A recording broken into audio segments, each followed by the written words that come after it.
ఒక 2 ట్రక్కులు మట్టి పోపిస్తాను. ఇప్పుడు ఎత్తి వస్తుంది. ఇంకా దాంట్లో మనోడికి ఏంటంటే ఉన్న పరిస్థితుల్లో మనం ఏదైనా ఇతనికి ఒక ఇల్లు లాగా మనం అతనికి సహకరించాలి. ఇప్పుడు సరే ఏదన్నా నా వంతు నేను సహకరిస్తా, నలుగురితో పాటు నేను కూడా దానికి తగ్గట్టు ఏదైనా సాయం చేపిస్తా. మాది స్మr ఫౌండేషన్ కింద నేను సాయం చేపించి మనోళ్ళ తరఫున కూడా నేను న్యాయం చేపిస్తా. ఖచ్చితంగా నీకు ఇల్లు కట్టించి ఇల్లు నీకు ఉండడానికి ఒక నీడలా ఉండేట్లు మేము సహకరిస్తాము.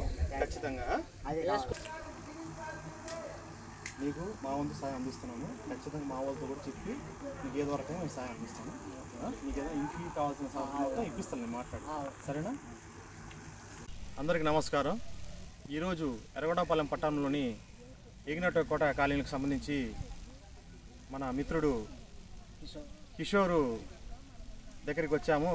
కిషోరు మన దగ్గరికి వచ్చి అతను ఒక దివ్యాంగుడు, అతని భార్య కూడా ఒక దివ్యాంగురాలు. పాపం ఇంట్లో చాలా ఇబ్బందికరంగా ఉంది. వాళ్ళు పింఛన్ వస్తే కానీ ఇల్లు గడవని పరిస్థితి. కావున ఈరోజు అతను నా సాయం కోసం వచ్చినందుకు నన్ను అతను అడగగానే నా మనసు బాధ కలిగింది. కాబట్టి నేను తక్షణమే అతని వద్దకు వెళ్ళి అతని ఇంటి స్థలాన్ని చూసి ఈరోజు అతని వద్దకు వచ్చాను.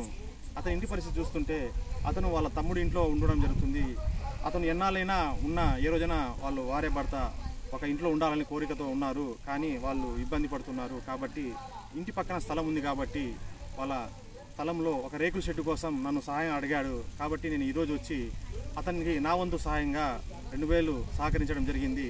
కాబట్టి ఇప్పటి నుంచి మనము స్మr ఫౌండేషన్ చేతి కింద అతను 2000 ఇవ్వడంతో ప్రతి ఒక్కరు ముందుకు వచ్చి ఇంకా ముందు ఎర్రగొండపాలెం పట్టణంలో కానీ మండలంలో కానీ ఉన్న ఎవరైనా కానీ సేవాదాతలు ఫౌండేషన్స్ వాళ్ళు ముందుకు వచ్చి అతనికి సహకరించి ఏదన్నా ఇస్తే అతనికి న్యాయం జరుగుతుందని, అతను కూడా ఒక ఇంటివాడవుతాడని చెప్పి ఇల్లు కట్టుకొని నేను కోరుకుంటూ ముగించుకుంటున్నాను.